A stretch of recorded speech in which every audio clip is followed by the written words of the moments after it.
Ang pag-aaralan natin ngayon ay ang iba't ibang lahi ng mga heritage na manok. At ang unahin ko na pag-aaralan natin ay ang tinatawag na Rhode Island Red. Ang Rhode Island Red ay nagsimula sa United States. Ito ay dinevelop para sa dalawang purpose. Ito ay para sa egg production at para din sa meat production. Ang adult na manok or ang rooster ay nagkakatimbang sa 3.9 kilogram. Ang babae naman ay nagkakatimbang ng 3 kilogram. Sa egg production naman, ang inahin na Rhode Island Red ay nangingitlog ng 260 eggs per year po. Ang kulay nila ay ang kulay ng Rhode Island Red ay red, maroon, or ito ay tinatawag na mahogany. Hello, Rooster! Ang kulay ng itlog at laki ng Rhode Island Red White. ay brown at malalaki, large size po sila. Ano naman ang pag-uugali ng Rhode Island Red? Ang pag-uugali or temperament ng mga manok na ito ay hardy. Sila ay matatapang. Ang kanyang characteristics or katangian ay kapag makikita nyo ang kanilang mata, ang mata nila ay red-orange eyes. Ang kanilang beak naman ay reddish brown ang kanyang kulay. Ang paa ay yellow at legs. At itong hawak ko ngayon ay tinatawag na single comb. Yung iba naman ay rose comb.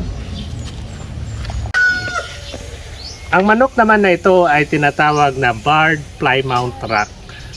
Ang place origin ng manok na ito ay nagsimula rin sa United States.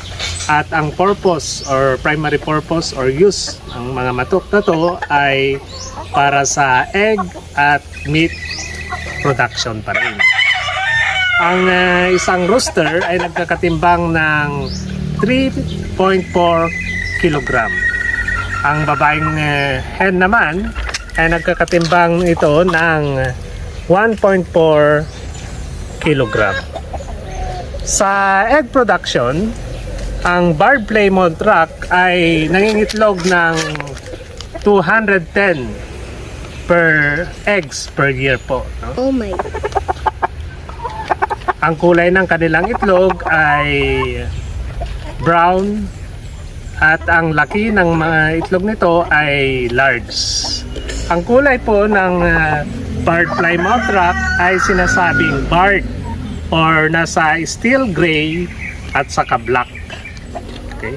Ang pag-uugali naman po, ang temperament or pag-uugali ng Barred Plymouth Rock ay hinaon, calm sila at saka mabait. Ang karakteristik ng Barred Plymouth Rock ay unang-una is single comb sila. Okay? Ang legs nila ay yellow. Ang comb, okay, ang comb nila wattle at saka yung earlobes ko ay bright red po ang kulay. At ang manok na ito ay winter hardy na tinatawag. Kahit malabig ay matibay sila sa masyadong malamig na panahon. Ang breed na to ay ang tinatawag na Black Australorp. Ang Black Australorp ay nagsimula na introduce or ang place ng origin nito ay sa Australia. Ang purpose ng breed na ito ay kaparehas din ng mga iba't ibang heritage for egg and meat production. Ang adult na rooster ay nagkakatimbang nito sa 3.2 to 4.1 kilogram. Ang babae naman or ang hen ay nagtitimbang ng 2.25 to 3.1 kilogram. Sa egg production, ang Black Australorp ay umaabot ng 300 eggs per year ang kanilang nailelay. Ang kulay ng mga itlog nito ay light brown at ang sizes naman po ay nasa medium to large ang kanilang size. Ang color ng Black Australorp ay black at kapag makikita ninyo, ito ay para pong beetle green sheen po ang tawag.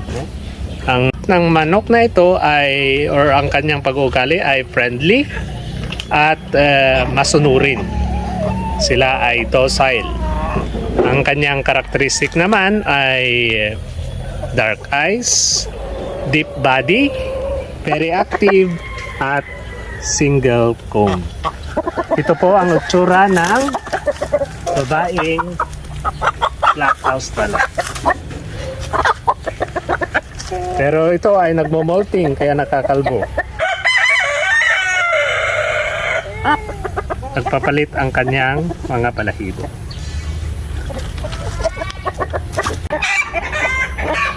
Ang breed na to ay tinatawag na Light Sussex. Ang place of origin naman ng Light Sussex ay sa United Kingdom. Ang purpose ng manok na ito ay egg and meat production. So ang adult or ang timbang ng isang adult na rooster ay nasa 4.1 kilogram. Ang babae naman or yung hen natin ay nagkakatimbang po sila ng 3.2 kilogram. Sa egg production, ang babae na Light Sussex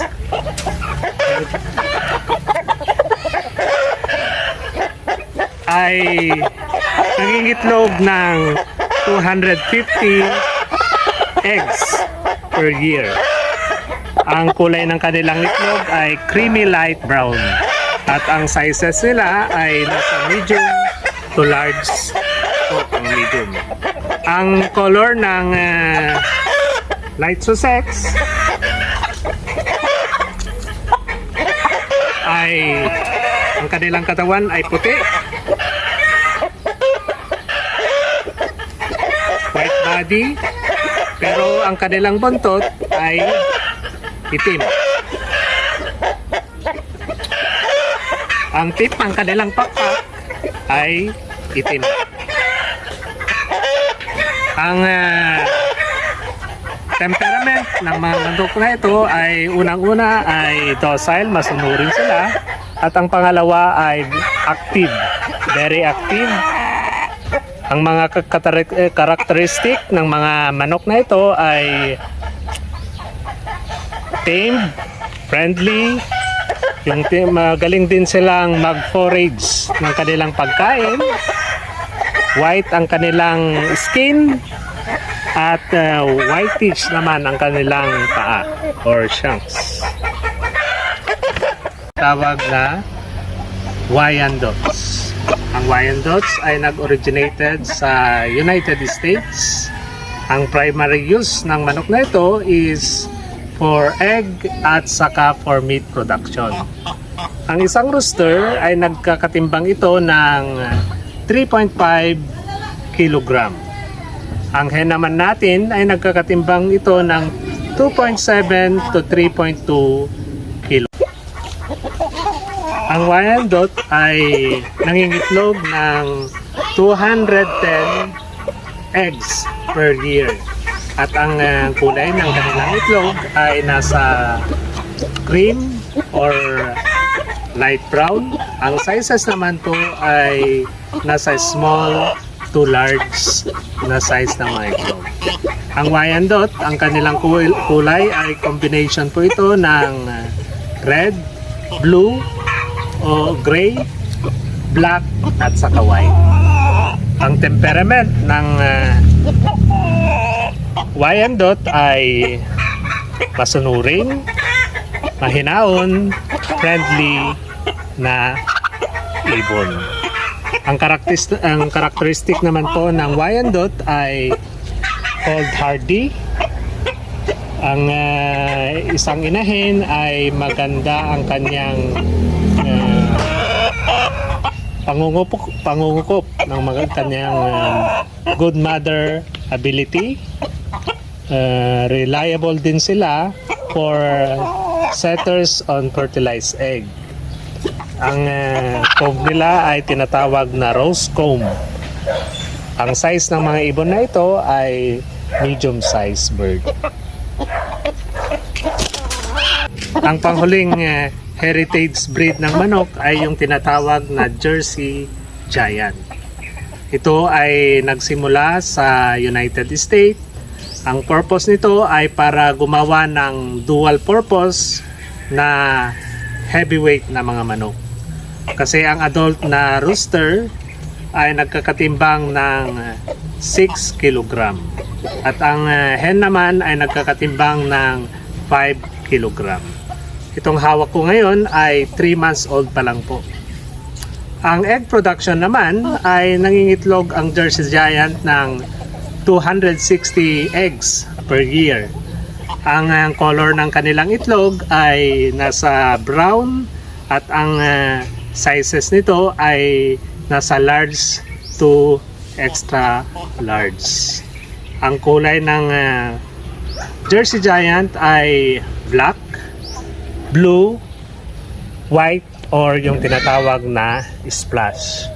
Ang temperament or characteristic ng manok na ito ay unang-una ay mainahon, calm sila, docile, masunurin. Ang characteristic ng manok na ito ay kalimitan hindi sila nakakalipad kasi mabigat ang kanilang pangangatawan. Friendly na ibon, single comb. Ang kanilang paa ay tinatawag na dark willow shanks. At ito yung tinatawag na pinakamalaking breed ng manok.